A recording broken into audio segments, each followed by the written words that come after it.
ये NCERT polity का discussion है और आज का टॉपिक है संघ और उसका राज क्षेत्र। यह अध्याय 4 है। तो चलिए स्टार्ट करते हैं। देखिए, संविधान के भाग 1 में अनुच्छेद 1 से 4 तक भारत संघ एवं इसके क्षेत्रों से संबंधित प्रावधान किए गए हैं। अनुच्छेद 1 सब क्लाउज 1 के अनुसार अगर बात करें, यानी अनुच्छेद 1 के अनुसार अगर बात करें तो भारत यानी इंडिया राज्यों का संघ होगा, यूनियन होगा। संविधान की जो संरचना है वो है संघात्मक, किंतु प्रारूप समिति ने संघ शब्द का प्रयोग करने के पीछे 2 स्पष्ट कारण बताए हैं। पहला जो कारण है, भारत विभिन्न राज्यों के मध्य किसी अनुबंध यानी कॉन्ट्रैक्ट का परिणाम नहीं है। दूसरा, किसी भी राज्य को संघ से अलग होने का अधिकार नहीं है। अनुच्छेद 1-2 के अनुसार अगर बात करें, 1 सब क्लाउज 2 का जो संबंध है वह राज्य और उनके राज क्षेत्रों से है, जो पहली अनुसूची में विनिर्दिष्ट है। अनुच्छेद 1-3 के अनुसार अगर बात करें तो भारत के राज क्षेत्र में निम्न क्षेत्र शामिल होंगे: राज्यों के राज क्षेत्र, संघ राज क्षेत्र, ऐसे अन्य राज क्षेत्र जो अर्जित किए जाएं। याद रखिएगा, वर्तमान में इस अनुसूची में 28 राज्य और 8 संघ राज क्षेत्र शामिल है। तो 28 राज्य और 8 संघ राज क्षेत्र शामिल है। भारतीय संघ तथा भारत के राज क्षेत्र में अंतर है। भारतीय संघ में केवल वे राज्य आते हैं जो शक्तियों के वितरण में संघ के भागीदार हैं। भारत के राज क्षेत्र के अंतर्गत वे समस्त क्षेत्र सम्मिलित किए जाते हैं जिन पर उस समय भारत की संप्रभुता का विस्तार था। संघ राज क्षेत्र पर प्रशासन के लिए वे नियम राष्ट्रपति बनाते हैं तथा उनके द्वारा नियुक्त प्रशासक के माध्यम से संघ राज क्षेत्र का जो है शासन चलाया जाता है। कोई अन्य क्षेत्र जो किसी समय भारत के द्वारा विधिक न्यायगमन, संधि, अधिग्रहण या विजय के द्वारा अर्जित किए गए हो, भारत के राज क्षेत्र का भाग होगा। अनुच्छेद 2 में यह बात कही गई है कि संसद विधि के द्वारा संघ में नए राज्यों का प्रवेश या उनकी स्थापना जो है कर सकेगी। आर्टिकल 2 में 35वें संविधान संशोधन 1974 के द्वारा, कौन से संविधान संशोधन? 35वें संविधान संशोधन 1974 के द्वारा सिक्किम को भारत के सहायक राज्य का दर्जा दिया गया, एसोसिएट स्टेट का दर्जा दिया गया। और 36वें संविधान संशोधन 1975 के द्वारा सिक्किम को भारतीय संघ में पूर्ण राज्य का दर्जा दिया गया है। किस राज्य का? पूर्ण राज्य का दर्जा दिया गया है। इसके बाद देशी रियासतों का एकीकरण, इसके बारे में डिस्कस कर लेते हैं। स्वतंत्रता प्राप्ति के पूर्व भारतीय राज क्षेत्र 2 वर्गों में विभक्त था: ब्रिटिश भारत एवं देशी रियासतें। ब्रिटिश भारत में 9 प्रांत थे, जबकि देशी रियासतों की संख्या लगभग 600 थी, जिनमें से 542 को छोड़कर शेष पाकिस्तान में शामिल हो गई। 542 रियासतों में से 3 रियासतें जूनागढ़, हैदराबाद और जम्मू कश्मीर को जो है भारत में विलय कराने में अनेक समस्याओं का सामना करना पड़ा। किस किस को? जूनागढ़ को, हैदराबाद को और जम्मू कश्मीर को। ये 3 जो रियासतें हैं इनका नाम याद रखिएगा।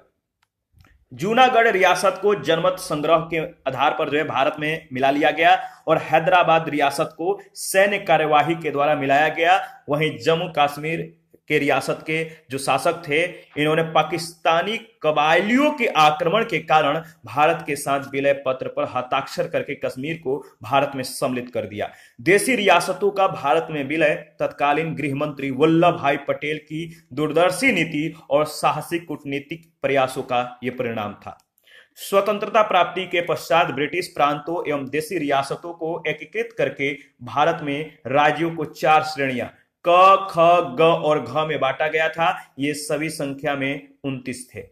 अनुच्छेद 3 के अनुसार अगर बात करें तो इसके अधीन संसद को किसी राज्य में, जो आर्टिकल 3 है, आर्टिकल 3, इसके अधीन संसद को किसी राज्य में से उसका राज क्षेत्र अलग करके या 2 या 2 से अधिक राज्यों को या राज्यों के भागों को मिलाकर या किसी राज्य क्षेत्र को किसी अन्य राज्यों के भाग के साथ मिलाकर नए राज्यों का निर्माण करने की शक्ति प्राप्त है। तो इसको थोड़ा सा गौर फरमाइएगा, इस पर गौर कीजिएगा। आर्टिकल जो 3 है कह रहा है कि इसके अधीन अगर बात की जाए, इसमें जो प्रावधान है कि संसद को किसी राज्य में, जो संसद है, संसद को किसी राज्य में से उसका राज क्षेत्र अलग करके या 2 या 2 से अधिक राज्यों को या राज्यों के भागों को मिलाकर अथवा किसी राज्य क्षेत्र को किसी अन्य राज्य के भाग के साथ मिलाकर नए राज्यों का निर्माण करने की शक्ति प्राप्त है। संसद विधि के द्वारा किसी राज्य क्षेत्र को घटाया या बढ़ा सकती है या किसी अन्य राज्य की सीमाओं में या उसके नाम में भी परिवर्तन कर सकती है। अनुच्छेद 3 के अनुसार अगर बात करें तो राज्यों को उनके राज्य क्षेत्रों में होने वाले परिवर्तन के संबंध में अपनी राय देने का अधिकार प्राप्त है। राज्यों के नाम, सीमा, क्षेत्र आदि में परिवर्तन के लिए राष्ट्रपति की सिफारिश के पूर्व संसद के किसी भी सदन में कोई विधेयक पेश नहीं किया जा सकता। यह विधेयक का प्रस्ताव किसी भी राज्य के क्षेत्र, उसकी सीमाओं या उसके नाम को प्रभावित करता है तो वह विधेयक जो है, याद रखिएगा क्या होगा, वह विधेयक जो है अगर बात करें तो देखिए ध्यान इस पे आपको गौर फरमाना है, वह विधेयक राष्ट्रपति के द्वारा संबंधित राज्य के विधानमंडल के पास राय जानने के लिए भेजा जाता है। तो इसके बारे में देख लेते हैं। इसके बाद अगर बात की जाए तो राज्य विधानमंडल की राय जो है राष्ट्रपति के द्वारा निर्धारित अवधि के अंदर व्यक्त की जानी चाहिए, किंतु राज्य विधानमंडल के द्वारा व्यक्त विचार राष्ट्रपति या संसद पर जो है बाध्यकारी नहीं होते। ठीक है, आर्टिकल जो 4 है और जो इसमें बात कही गई है आर्टिकल 4 में यह स्पष्ट कर दिया गया है कि अनुच्छेद 2 और अनुच्छेद 3 के अधीन नए राज्यों की स्थापना या उनका प्रवेश और विद्यमान राज्यों के नाम, क्षेत्र और उनकी सीमाओं आदि में परिवर्तन के लिए संसद यदि संविधान की पहली या चौथी अनुसूची में कोई बदलाव करती है तो ऐसी विधि को अनुच्छेद 368 के तहत संविधान संशोधन नहीं माना जाएगा। याद रखिएगा इस बात को। अतः कह सकते हैं कि इन्हें बिना किसी विशेष प्रक्रिया के तथा किसी भी अन्य साधारण विधान की तरह जो है साधारण बहुमत के द्वारा पारित किया जा सकता है। तो 368 के तहत संशोधन करने की जरूरत नहीं है। इसके तहत जो है 368 में जो संविधान संशोधन का प्रावधान है इसको 368 के तहत नहीं कहा जा सकता है। इसे विशेष प्रक्रिया के माध्यम से या साधारण विधान के तरह जो है साधारण बहुमत के द्वारा इस विधेयक को पारित किया जा सकता है। यहां पे जो है संघ और उसके राज्य क्षेत्र मूल संविधान में वर्ष 1948 में जो दिया गया है, संघ में देखिए संघ के अंतर्गत जो श्रेणी बांटी गई है वो ए, बी, सी और डी में। देखिए भाग ए श्रेणी के राज्य ब्रिटिश भारतीय बड़े प्रांत 9 और 216 देशी रियासतें थे। ये जो 9 मतलब कि भारतीय बड़े जो प्रांत हैं असम, बिहार, बंबई, मध्य प्रांत, मद्रास, उड़ीसा, पंजाब, संयुक्त प्रांत और पश्चिम बंगाल। भाग बी श्रेणी के राज्य छोटे ब्रिटिश भारतीय राज्य और 275 देशी रियासतें, ये जो मतलब की हैं आप देख लीजिए हैदराबाद, जम्मू कश्मीर, मध्य भारत, मैसूर, पटियाला और पूर्वी पंजाब, राजस्थान, सौराष्ट्र और त्रावणकोर, कोचीन। और भाग सी श्रेणी के राज्य 61 देशी रियासतें अजमेर, भोपाल, बिलासपुर, कुछ बिहार, कुर्ग, दिल्ली, हिमाचल प्रदेश, कच्छ, मणिपुर और त्रिपुरा। और श्रेणी जो डी है भाग डी के श्रेणी के अंतर्गत अंडमान और निकोबार द्वीप समूह और अर्जित राज्य क्षेत्र। तो ध्यान दीजिएगा। देखिए इसके बाद संवैधानिक जो उपबंध है इसके बारे में अगर बात करें तो आर्टिकल 4 तक जो है हम लोग बात करेंगे। आर्टिकल 1 में जो बातें कही गई है कि भारत यानी इंडिया राज्यों का संघ होगा। राज्यों के संघ से जो आशय है भारत संघ राज्यों के समझौते का परिणाम नहीं है। राज्यों को संघ से अलग होने का जो है स्वतंत्रता नहीं है और भारत विनाशी राज्यों का अविनाशी संघ है। इस पॉइंट को याद रखिएगा, जो भारत है वो विनाशी राज्यों का अविनाशी संघ है, यानी राज्यों को संघ से अलग होने की स्वतंत्रता जो है वो नहीं है। तो भारत यानी इंडिया राज्यों का परिसंघ होगा। अनुच्छेद 2 में जो बातें कही गई है कि नए राज्यों के प्रवेश या स्थापना का अधिकार संसद को दिया जाना, जो विधि के द्वारा इसका विनियमन और परिवर्तन करेगी। अनुच्छेद 3 के अनुसार अगर बात करें तो संसद के द्वारा नए राज्यों का निर्माण, पुराने राज्यों के नाम, क्षेत्र, आकार और सीमा में परिवर्तन किया जा सकता है। जो प्रक्रिया है इस प्रक्रिया को ध्यान में रखिएगा। प्रक्रिया है उस विधेयक को पेश करने के लिए राष्ट्रपति की अनुशंसा आवश्यक है। अगर आर्टिकल 3 के तहत संसद के द्वारा नए राज्यों का निर्माण, पुराने राज्यों के नाम, क्षेत्र या आकार या सीमा में कोई परिवर्तन होता है तो उसे कुछ प्रक्रियाओं से गुजरना होगा। उस विधेयक को पेश करने के लिए राष्ट्रपति की अनुशंसा जो है आवश्यक होगी। राष्ट्रपति उस विधेयक को संबंधित राज्य की राय जानने के लिए प्रेषित करेगा और इसके लिए एक निश्चित समय सीमा का निर्धारण करेगा। राज्य विधानमंडल की राय बाध्यकारी नहीं है, यह मात्र औपचारिकता है। यदि संसद राज्य विधानमंडल की राय जानने के बाद विधेयक में किसी प्रकार का परिवर्तन करती है तो उसे दोबारा जो है राज्य विधानमंडल के पास भेजा जाना आवश्यक नहीं है, उसे उसी रूप में जो है पारित मान लिया जाएगा। अनुच्छेद 4 के तहत अगर बात करें तो देखिए ऐसी कोई भी विधि अनुच्छेद 368 के प्रयोजनों के लिए इस संविधान का संशोधन नहीं समझा जाएगा। तो अनुच्छेद 4(2) में जो बातें कही गई कि ऐसा कोई भी विधि, ऐसा कोई भी लॉ जो अनुच्छेद 368 के प्रयोजन के लिए इस संशोधन का जो है, संविधान का संशोधन जो है नहीं मतलब समझा जाएगा। इसका तात्पर्य है कि ऐसे विधेयक को सामान्य बहुमत से पारित किया जा सकेगा, और सामान्य बहुमत से जो आशय है वो यह है कि उपस्थित और मत देने वाले सदस्यों का बहुमत प्राप्त होना चाहिए। इसके बाद भारत राज्यों का पुनर्गठन जो है, इसके बारे में देख लेते हैं। तो किस राज्य का पुनर्गठन कब हुआ है, डेट दिया गया है मैप में। आप जो है एक बार एनालिसिस करके मैप को जो है आप अगर आपके पास जो मैप है आप उसमें भी इंडिकेट कर सकते हैं, इससे आपको रिवीजन हो जाएगा। तो लद्दाख का जो मतलब कि पुनर्गठन जो डेट है वो है 31 अक्टूबर 2019, जम्मू कश्मीर का 31 अक्टूबर 2019, हिमाचल प्रदेश का 25 जनवरी 1971, उत्तराखंड का 9 नवंबर 2000। ठीक है, इसके बाद आप देख सकते हैं कि यूटी जो दिल्ली है 1956 और एनसीटी जो है 1992, सिक्किम आप देख सकते हैं, मेघालय 21 जनवरी 1972। तो आप एक बार पूरे तरह से जो है इसको मतलब कि एनालिसिस करके आगे बढ़िएगा। यहां पे जो इंपॉर्टेंट है कि दादरा व नगर हवेली और दमन दीव का जो विलय है, संसद ने लोकसभा में 27 नवंबर 2019 को तथा राज्यसभा में 3 दिसंबर 2019 को पारित दादरा व नगर हवेली तथा दमन व दीव यानी केंद्र शासित प्रदेशों का जो विलय है विधेयक 2019 के माध्यम से उपयुक्त दोनों केंद्र शासित प्रदेशों का विलय कर दिया गया है। यह पुनर्गठन 26 जनवरी 2020 से प्रभावी होगा। अब नए केंद्र शासित प्रदेश का नाम दादरा व नगर हवेली तथा दमन व दीव होगा और इसकी राजधानी दमन होगी। ठीक है, और यहाँ पे अंडमान निकोबार द्वीप समूह का जो पुनर्गठन दिवस है वो है आपका 1 नवंबर 1956। आगे बढ़ते हैं। ठीक है, कुछ यहाँ पे मामला दिया गया बेरूबारी संघ। बेरूबारी संघ क्या है, अगर बात की जाए तो बेरूबारी संघ के मामले में सर्वोच्च न्यायालय ने विचार व्यक्त किया कि संविधान संशोधन के पश्चात ही कोई राज्य क्षेत्र किसी अन्य राष्ट्र को सौंपा जा सकता है। 9वें संविधान संशोधन 1960 के द्वारा बेरूबारी राज्य क्षेत्र पाकिस्तान को सौंप दिया गया और 100वें यानी 100वें संविधान संशोधन 2015 के द्वारा कुछ भारतीय क्षेत्र बांग्लादेश को सौंप दिए गए।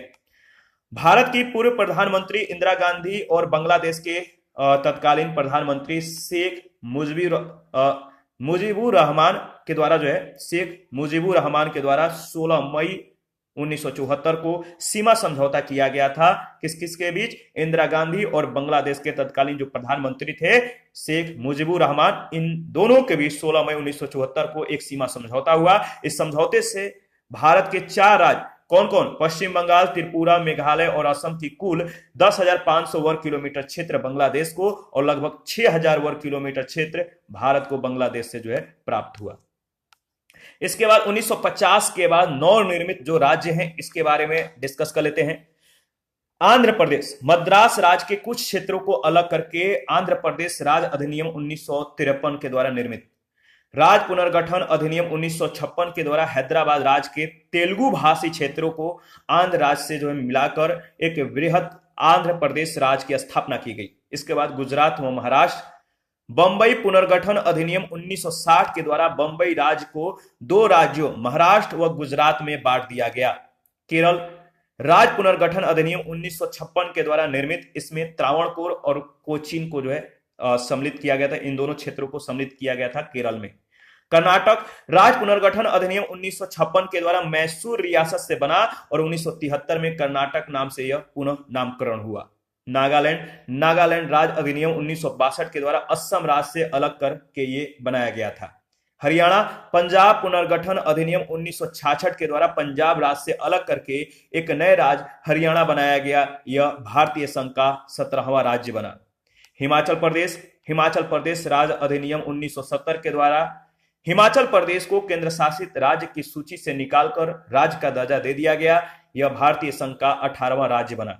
मणिपुर तथा त्रिपुरा, उत्तर पूर्वी क्षेत्र पुनर्गठन अधिनियम 1971 के द्वारा इन दोनों ही केंद्र शासित प्रदेशों को मणिपुर को 19वां और त्रिपुरा को 20वां राज्य का दर्जा दे दिया गया। मेघालय को 22वें संविधान संशोधन 1969 के द्वारा पहले असम राज्य के अंदर ही उप राज्य के रूप में जो है इसे बनाया गया। और 1971 में उत्तर पूर्वी क्षेत्र पुनर्गठन अधिनियम 1971 के द्वारा जो है इसे एक पूर्ण राज्य का दर्जा दे दिया गया।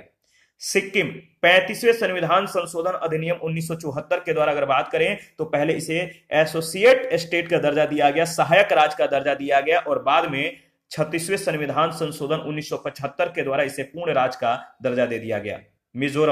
मिजोरम राज्य अधिनियम 1986 के द्वारा इसे पूर्ण राज्य का दर्जा मिला और इसका निर्माण वर्ष 1986 में एक समझौते के आधार पर हुआ, जिस पर भारत सरकार एवं मिजो नेशनल फ्रंट ने हस्ताक्षर किए। किसने?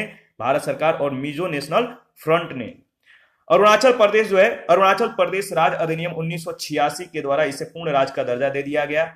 और गोवा दमन व दीव पुनर्गठन अधिनियम 1987 के द्वारा दमन व दीव केंद्र शासित प्रदेश से गोवा को अलग करके पूर्ण राज्य का दर्जा दिया गया, परंतु दमन और दीव केंद्र शासित प्रदेश ही रहे। इसके बाद अगर बात करें तो देखिए नेक्स्ट जो राज्य है छत्तीसगढ़। 1 नवंबर 2000 को संविधान संशोधन अधिनियम 2000 के द्वारा मध्य प्रदेश को विभाजित करके अलग छत्तीसगढ़ राज्य बनाया गया और यह भारत का 26वां राज्य बना। उत्तरांचल 9 नवंबर 2000 को संविधान संशोधन अधिनियम 2000 के द्वारा उत्तर प्रदेश को विभाजित करके उत्तरांचल राज्य बनाया गया, जो देश का 27वां राज्य बना और वर्तमान समय में इसका नाम उत्तराखंड है। झारखंड 15 नवंबर 2000 को संविधान संशोधन अधिनियम 2000 के द्वारा बिहार को विभाजित करके एक नया राज्य झारखंड का निर्माण किया गया। तेलंगाना जो है आंध्र प्रदेश पुनर्गठन अधिनियम 2014 के द्वारा 2 जून को आंध्र प्रदेश के विभाजन स्वरूप तेलंगाना भारत के 29वें राज्य के रूप में अस्तित्व में आया। याद रखिएगा। राज्यों को विशेष दर्जा, इसके बारे में डिस्कस करते हैं। राज्यों को विशेष दर्जा जो है संविधान में गरीब और पिछड़े राज्यों को विकास के समान अवसर प्रदान करने के लिए विशेष राज्य का दर्जा दिए जाने का प्रावधान किया गया है। तो विशेष राज्य का जो दर्जा है वो क्या होता है? तो जो राज्य हैं, जो गरीब हैं, पिछड़े हैं, इनको इनके विकास के अवसर प्रदान करने के लिए विशेष राज्य का दर्जा दिए जाने का संविधान में प्रावधान किया गया है। और राज्यों को विशेष राज्य का दर्जा मिलने के पश्चात उसे केंद्र की तरफ से विशेष वित्तीय सहायता दी जाती है। और राज्यों के लिए विशेष राज्य का दर्जा देने का जो प्रस्ताव है गॉडगिल फॉर्मूले, याद रखिए किसके फॉर्मूले? गॉडगिल फॉर्मूले के आधार पर प्रारंभ किया गया। किसी राज्य को विशेष राज्य का दर्जा देने के कुछ जो प्रावधान है देख लेते हैं। जैसे पहला है सामरिक दृष्टि से राज्य का महत्व, राज्य के पर्वतीय तथा दुर्गम अवस्थिति, न्यूनतम जनसंख्या घनत्व और आर्थिक तथा बुनियादी सुविधाओं के दृष्टि से राज्य का पिछड़ापन, तभी किसी राज्य को विशेष राज्य का दर्जा दिया जाता है। तो कुछ प्रावधान किए गए हैं। विशेष राज्य को राज्य का जो दर्जा दिया गया, जो राज्य हैं जिनको विशेष राज्य का दर्जा दिया गया, जैसे असम को 1969 में दिया गया, नागालैंड को भी 1969 में, हिमाचल प्रदेश 1971, ये सभी विशेष राज्य के दर्जे वाले राज्य हैं, नाम याद रखिएगा। इसके बाद मणिपुर है 1972 में, मेघालय 1972, त्रिपुरा 1972, सिक्किम 1975-76 में, मिजोरम 1986-87, अरुणाचल प्रदेश 1986-87 और उत्तराखंड जो है 2001। तो पूरे 10 राज्य हैं जिनको विशेष राज्य का दर्जा दिया गया है। इसके बाद केंद्र शासित प्रदेशों का जो गठन है इसके बारे में डिस्कस कर लेते हैं। ब्रिटिश शासन काल में वर्ष 1874 में कुछ अनुसूचित जिले बनाए गए, बाद में इन्हें मुख्य आयुक्त के क्षेत्र के नाम से भी जाना जाने लगा। स्वतंत्रता के बाद इन्हें भाग ग और घ राज्यों की श्रेणी में रखा गया। वर्ष 1956 में 7वें संविधान संशोधन अधिनियम व राज्य पुनर्गठन अधिनियम के तहत इन्हें केंद्र शासित प्रदेशों के रूप में पुनर्गठित किया गया। बाद में कुछ केंद्र शासित प्रदेशों को पूर्ण राज्य का दर्जा मिल गया। हिमाचल प्रदेश, मणिपुर, त्रिपुरा, मिजोरम, अरुणाचल प्रदेश व गोवा प्रारंभ में केंद्र शासित प्रदेश थे, लेकिन अब ये सभी पूर्ण राज्य हैं। दूसरी ओर पुर्तगालियों से वापस लिए गए क्षेत्र गोवा, दमन व दीव, दादरा व नगर हवेली तथा फ्रांसीसियों से वापस लिए गए क्षेत्र केंद्र शासित प्रदेश बनाए गए। याद रखिएगा। इसके बाद अगर बात करें तो देखिए भारत के 8 केंद्र शासित जो प्रदेश हैं, दिल्ली है, लक्षद्वीप है, पुदुचेरी है, चंडीगढ़ है, दादरा व नगर हवेली तथा दमन व दीव है, अंडमान निकोबार द्वीप समूह, जम्मू कश्मीर और लद्दाख है। ये 8 केंद्र शासित प्रदेश हैं, तो आपको ध्यान में रखना है। 1973 तक लक्षद्वीप को जो है लक्काद्वीप, मिनिकॉय और अमीनी द्वीप के नाम से जाना जाता था। 1992 से दिल्ली को राष्ट्रीय राजधानी क्षेत्र दिल्ली के रूप में जाना जाने लगा और वर्ष 2006 तक पुदुचेरी को पौंडीचेरी के नाम से जाना जाता था। केंद्र शासित प्रदेशों के गठन के जो कारण है पहला है राजनीतिक व प्रशासनिक कारण, जिसमें दो नाम आता है दो राज्यों का, वो है दिल्ली एवं चंडीगढ़। इसके बाद सांस्कृतिक जो विभिन्नताएं हैं वो है पुदुचेरी, दादरा व नगर हवेली और दमन दीव। सामरिक महत्व से रिलेटेड जो मतलब कि राज्य हैं वो है जम्मू कश्मीर, लद्दाख, अंडमान निकोबार द्वीप समूह और लक्षद्वीप। और पिछड़े एवं अनुसूचित जनजातियों के लिए विशेष व्यवहार व देखभाल जो है वो है मिजोरम, मणिपुर, त्रिपुरा, अरुणाचल प्रदेश। ये बाद में पूर्ण राज्य बन गए। इसके बाद अगर बात करें तो राज्य पुनर्गठन से संबंधित आयोग व समितियां, तो इन सभी के बारे में बारी बारी से डिस्कस करेंगे। पहला जो आयोग है वो है धर आयोग। धर आयोग स्वतंत्रता प्राप्ति के साथ ही भाषाई आधार पर राज्यों का पुनर्गठन की मांग को ध्यान में रखते हुए संविधान सभा के जो अध्यक्ष थे डॉक्टर राजेंद्र प्रसाद, डॉक्टर राजेंद्र प्रसाद ने 27 नवंबर 1947 को न्यायमूर्ति एस.के. धर के अध्यक्षता में भाषाई प्रांत आयोग का जो है गठन किया।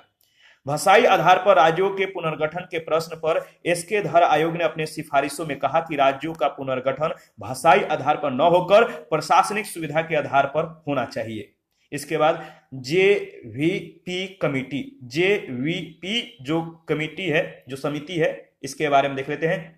धर आयोग के सिफारिशों के बाद जो है भाषाई आधार पर राज्यों के पुनर्गठन का आंदोलन और भी तीव्र हो गया, जिसके समाधान के लिए कांग्रेस ने जेवीपी समिति का गठन दिसंबर 1948 में किया।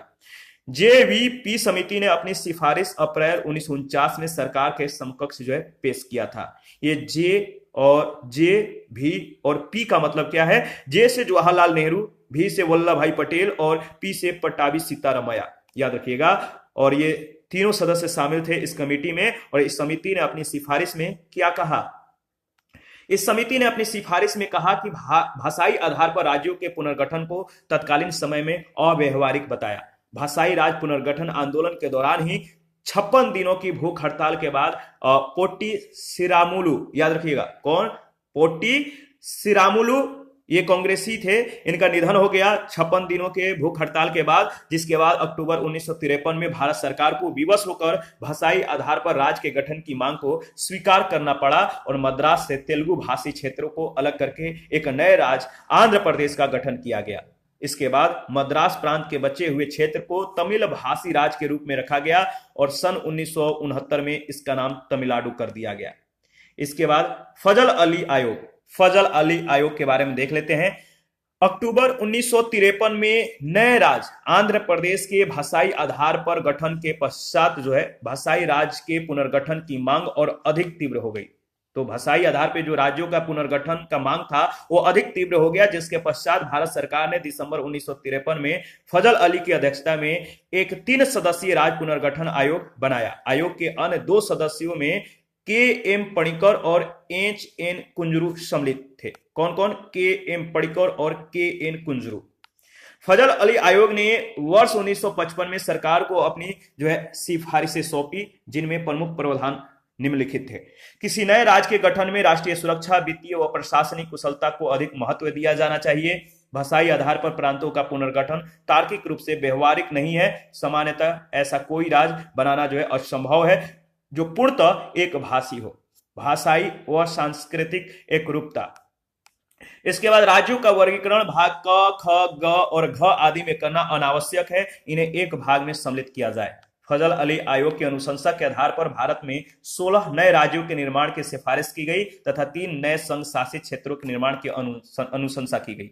सरकार के द्वारा 1956 में आयोग की अनुशंसाओं में कुछ परिवर्तन करते हुए इन सिफारिशों को स्वीकार कर लिया गया और परिणाम स्वरूप 1 नवंबर 1956 को 14 नए राज्य और 6 नए संघ शासित क्षेत्रों का निर्माण किया गया। ये 14 जो नए राज्य हैं कौन कौन से थे और 6 केंद्र शासित जो प्रदेश थे वो कौन कौन से थे, याद रखिएगा। तो असम था, बिहार, बंबई, जम्मू कश्मीर, पंजाब, उत्तर प्रदेश, मध्य प्रदेश, केरल, मद्रास, मैसूर, उड़ीसा, पश्चिम बंगाल, राजस्थान और आंध्र प्रदेश। ये 14 नए राज्य थे और जो 6 केंद्र शासित प्रदेश हैं दिल्ली, हिमाचल प्रदेश, मणिपुर, त्रिपुरा, अंडमान निकोबार द्वीप समूह, लक्षद्वीप, मिनिकॉय और अमीनी द्वीप समूह। आंध्र प्रदेश राज्य पुनर्गठन अधिनियम 2014, इसके बारे में डिस्कस कर लेते हैं। सामान्यतः देखिए, तेलंगाना विधेयक के नाम से विदित इस विधेयक के माध्यम से आंध्र प्रदेश को 2 भागों आंध्र प्रदेश और तेलंगाना में विभाजित किया गया है। फलस्वरूप तेलंगाना राज्य 2 जून 2014 से अस्तित्व में आ गया। आंध्र प्रदेश राज्य अधिनियम 1953 के द्वारा भारत में भाषा के आधार पर प्रथम राज्य का निर्माण किया गया। आंध्र प्रदेश, जिसमें मद्रास राज्य, तमिलनाडु के तेलुगु भाषी क्षेत्र शामिल किए गए। कुर्नूल आंध्र प्रदेश राज्य की राजधानी थी, जबकि गुंटूर में राज्य का उच्च न्यायालय जो है स्थापित था।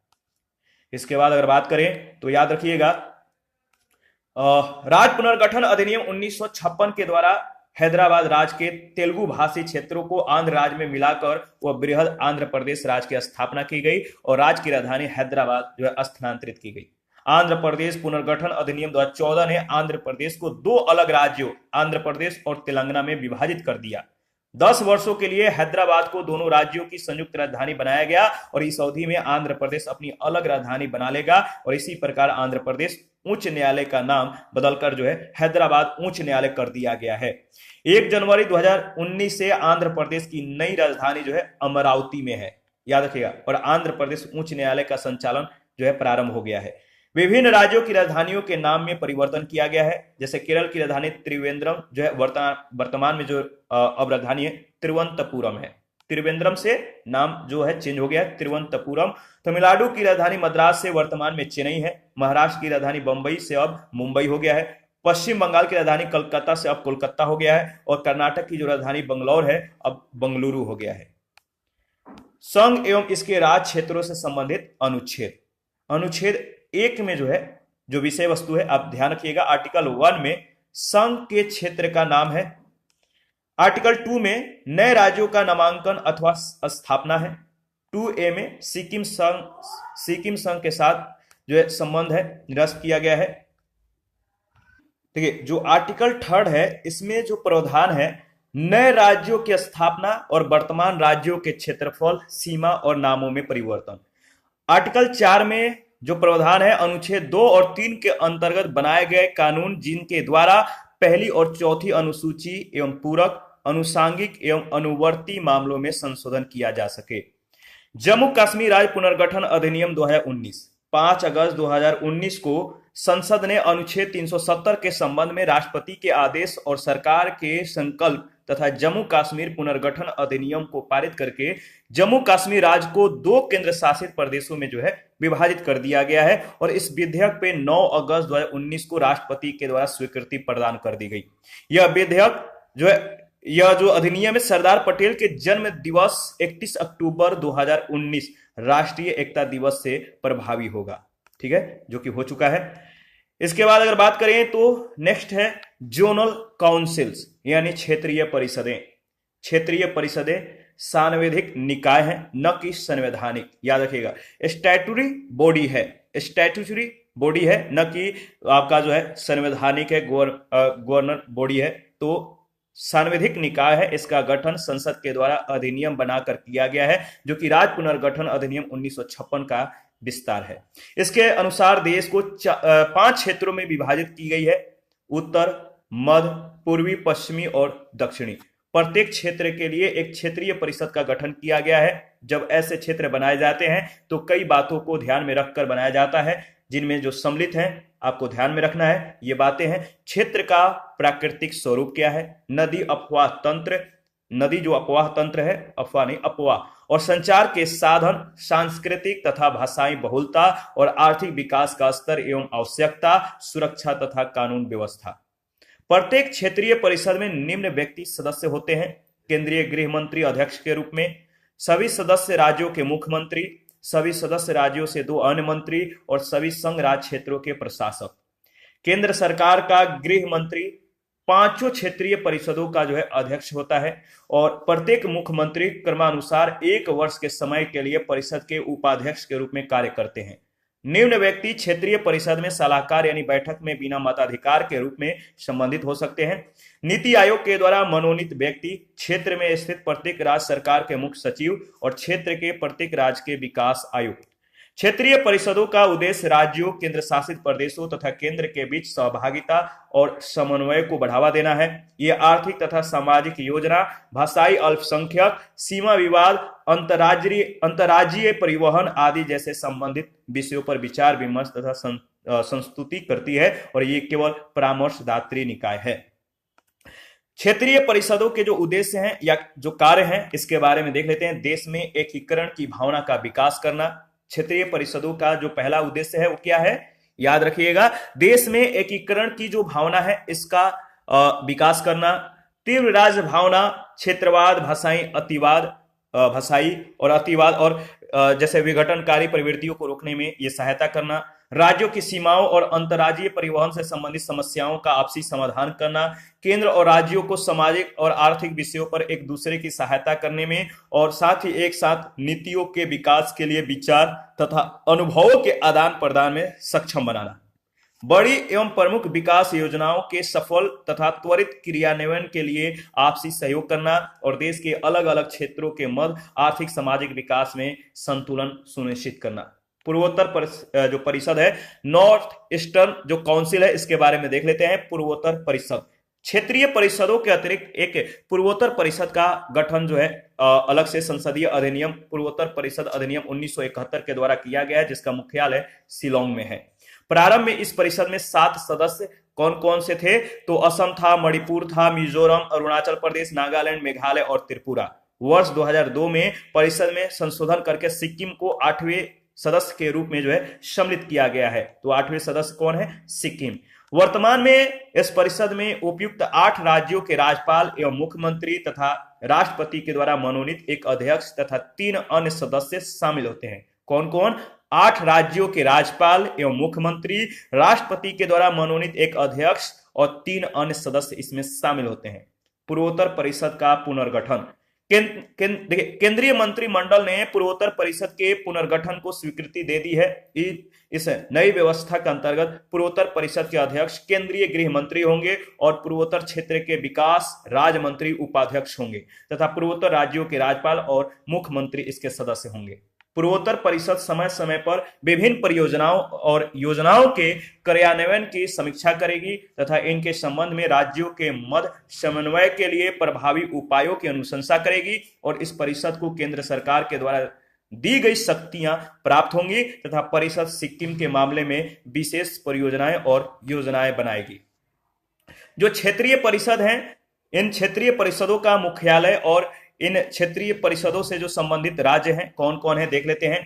उत्तरी क्षेत्रीय परिषद का मुख्यालय नई दिल्ली है। इसमें जो शामिल राज्य और संघ राज्य क्षेत्र हैं वो है जम्मू कश्मीर, हिमाचल प्रदेश, हरियाणा, पंजाब और याद रखिएगा राजस्थान, दिल्ली तथा चंडीगढ़।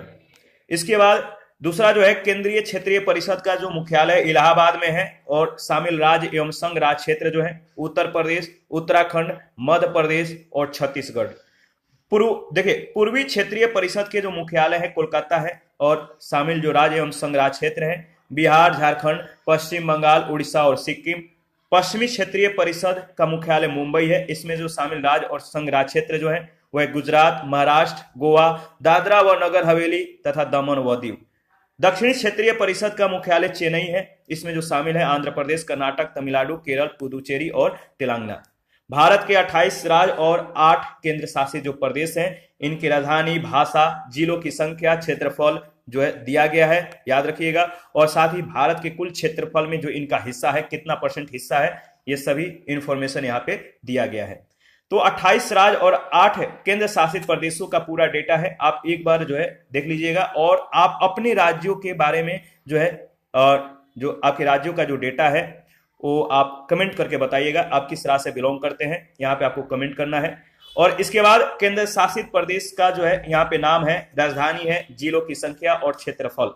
तो यहाँ पे आप याद रखिएगा जम्मू कश्मीर में जिलों की संख्या सबसे ज्यादा है, 22 है। इसके बाद दिल्ली में है, आप ध्यान रखिएगा, और कुल जिले 732 है। इसी के साथ आज का सेशन समाप्त करते हैं। नेक्स्ट सेशन में नागरिकता यानी सिटीजनशिप के बारे में डिस्कस करेंगे।